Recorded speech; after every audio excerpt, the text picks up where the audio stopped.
Espírito Santo. Amém. O anjo do Senhor anunciou a Maria, ela concebeu do Espírito Santo.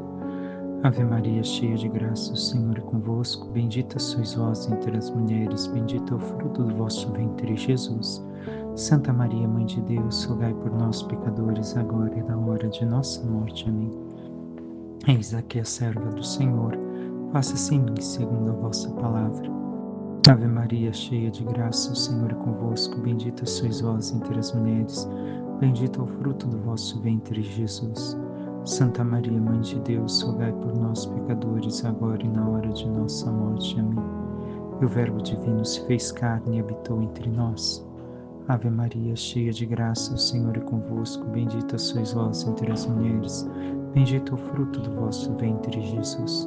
Santa Maria, Mãe de Deus, rogai por nós, pecadores, agora e na hora de nossa morte. Amém. Rogai por nós, Santa Mãe de Deus, para que sejamos dignos das promessas de Cristo. Oremos, infundi, Senhor, em nossas almas a vossa graça, como vos pedimos, para que nós, que pela anunciação do anjo viemos a saber o mistério de vossa encarnação, paixão e morte de cruz, cheguemos um dia à glória eterna dos céus pelo mesmo Cristo, Senhor nosso. Amém.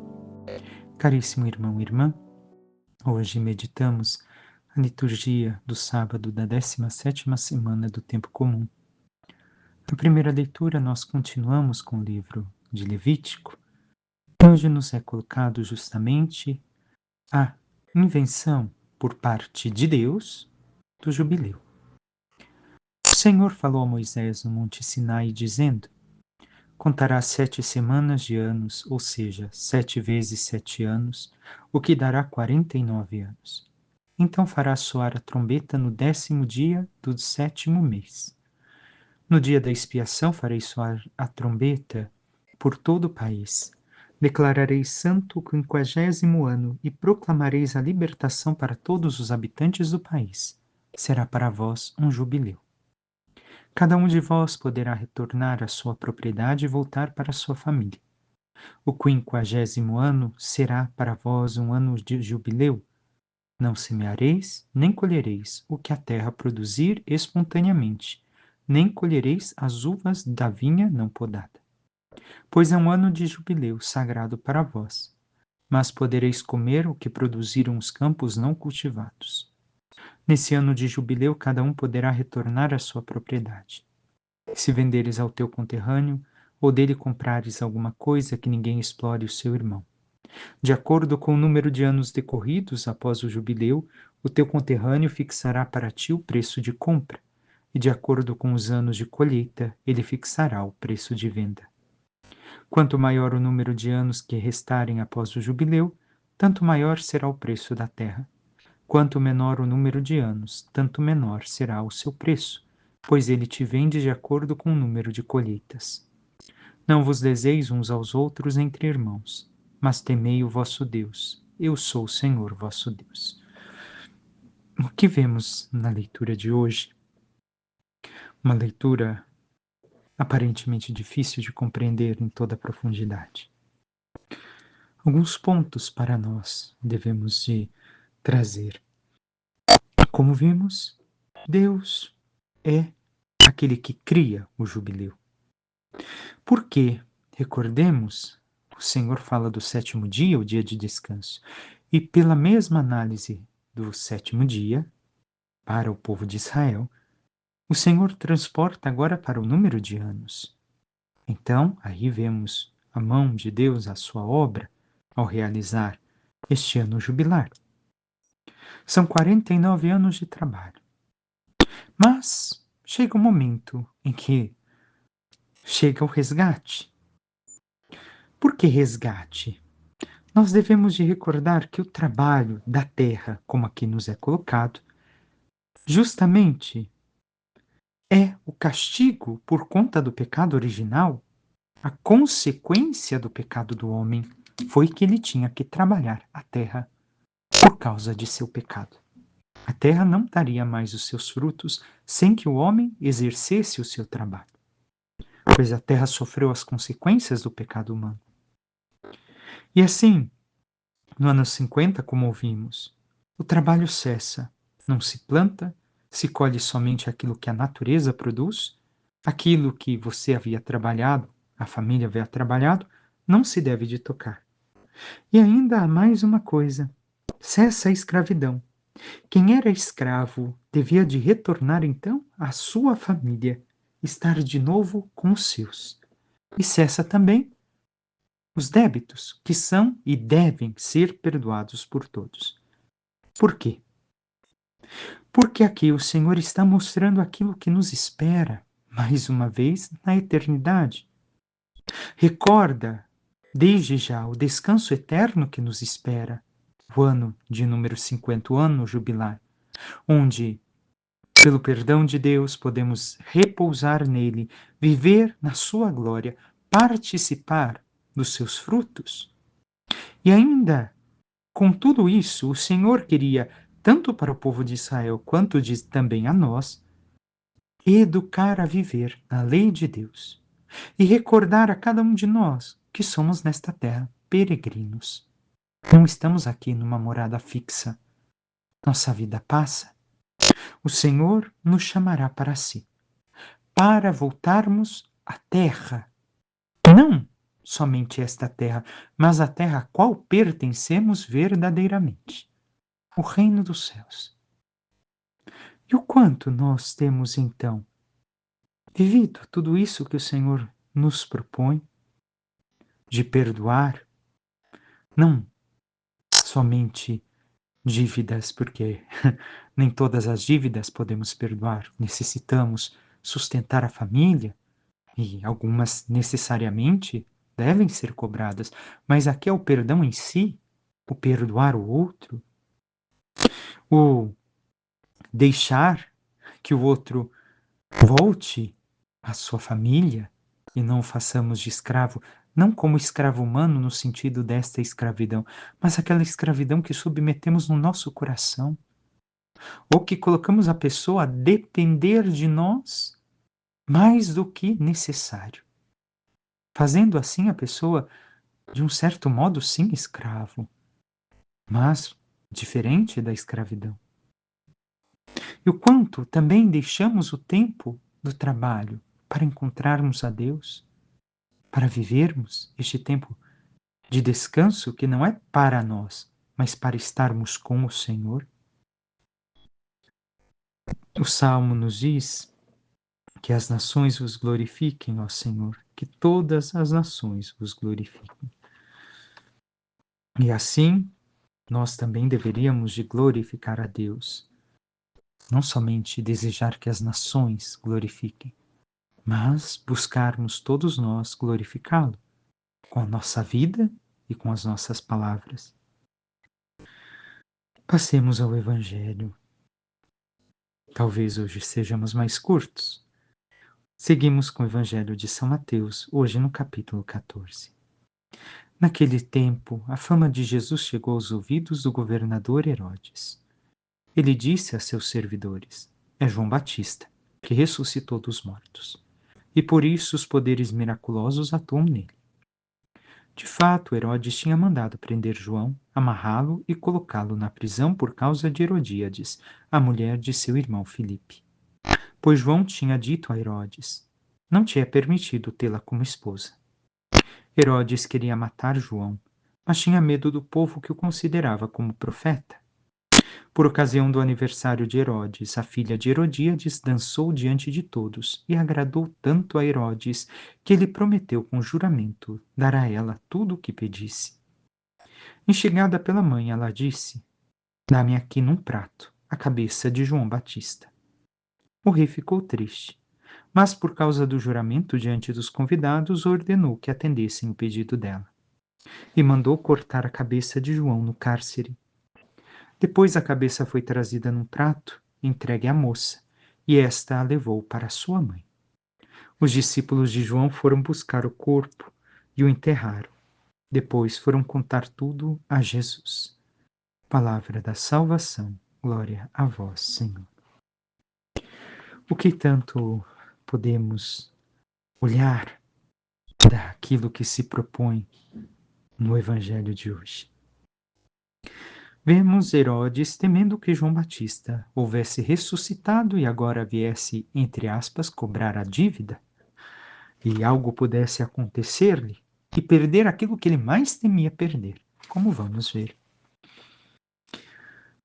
Herodes está numa festa, comemorando a vida. Porém, que festa é essa? Como pode celebrar a vida com a cabeça de João Batista, matando alguém? Sabemos muito bem, na antiguidade, como nos nossos tempos, muitos se embriagavam nas festas. Com certeza não foi diferente para Herodes. Estava bêbado. Já está com a mulher de seu irmão que ainda vive. Não é que ela era viúva. Está vivendo com ela, vivendo em adultério. E aqui já tem um grande pecado que vive, mas ainda muito mais que vamos ver. Vemos que Herodes quer agradar os homens, quer salvar a sua imagem diante dos homens. E ele prefere seu reino, seu poder nesta terra, ao reino dos céus, ao que vão dizer dele. E aqui já há um grande questionamento a todos nós. Nós, o que temos feito? Queremos salvar a nossa imagem em troca de perder o reino dos céus? Ou temos preferido o reino dos céus a nós mesmos e a nossa imagem? Ele que parece tão poderoso é um homem fraco no seu interior. Se deixou levar pelas suas paixões, pelas suas promiscuidades. Ainda que tivesse um poder exterior, interiormente não. Era totalmente frágil. E vemos a outra personagem, Herodíades, que utilizou de tudo que Deus lhe deu, sua beleza, seu encanto, sua sabedoria, tudo aquilo que possuía, para fazer o mal. Para fazer o mal a João Batista, porque a recordava, assim como recordava Herodes, do erro que estava cometendo. Vejamos, João Batista não se preocupava tanto com a política de seu povo, com a questão de que Herodes podia fazer ou não a ele, mas se preocupava muito mais com que Herodes se salvasse, com que Herodes alcançasse a salvação eterna. E em Herodíades e Herodes, nós vemos o exemplo das almas que se levam pelas paixões, o risco que também nós cometemos. Não é que vamos decapitar alguém, como fizeram com João Batista, mas podemos decapitar aqueles que anunciam a palavra do Senhor a nós. Não de forma física, mas de uma forma a retirarmos de nossa vida, a considerarmos como mortos aqueles que, ou aquilo que nos anuncia a verdade do Senhor. E temos feito isso. Herodes, ante as tentações, ele que escutava tanto João Batista e se encantava com suas palavras, deveria ter lutado, rezado mais, penitenciado, jejuado, feito tantas coisas e até pedido ajuda a João Batista. Mas não o fez. Conduziu sua vida de maneira meramente humana. Continuou sua vida desta forma. E João Batista, o que faz? Morre por falar a verdade. Não teme. Não tem temor algum para falar aquilo que Deus pede que seja falado. Para dizer que o certo é certo e o errado é errado. Mas, mesmo com João Batista falando tudo isso a Herodes, o escutar para Herodes não bastou para a sua conversão, porque não quis colocar em prática. Assim, aprisionou João Batista, o amarrou, ou seja, se nós olharmos tudo aquilo que faz, não somente esses gestos, mas o que também esse gesto significa. Que está preso, que não deve de fazer mais nada e nem falar tão pouco, mas João Batista não se detém com tudo isso. Então, vemos que Herodes entrou no vórtice do pecado, porque além do adultério, vai acrescentar mais um. Já está vivendo com a esposa do seu irmão, agora deseja pela dança a filha da esposa. Quanto pecado! E a este acrescenta outro, a morte de um inocente. Por quê? Simplesmente porque alguém pediu que ele abandonasse a escuta de Deus, a escuta da verdade. E isso pode acontecer conosco, hein? Este é um risco de que, encantados, levados pelo erro, pelo pecado, por alguma situação, por falsas amizades, nós cortemos de nossa vida todos os canais por onde Deus nos fala e rompemos assim com a possibilidade da graça nos transformar, como Herodes o fez. Estejamos atentos. Será que nunca fizemos isso ou não estamos fazendo isso? Para João Batista, como dissemos, o mais importante é a salvação de Herodes e nada mais. Quer que Herodes se converta e se salve. E, traduzindo para os nossos dias, olhando para a nossa fé católica, podemos dizer o quê? Que hoje encontramos poucos, mas ainda existem muitos que fazem as vezes de João Batista e de Jesus. Porque Jesus, nosso Mestre e Senhor, passou pelo mesmo. Falando a verdade, foi perseguido, preso e condenado à morte. E morreu, foi martirizado. Nós também podemos ver hoje quantos são perseguidos por causa da verdade do Evangelho, por anunciarem a santidade. Quanto se fala mal destas pessoas, porque as pessoas que os escutam não querem ser incomodadas.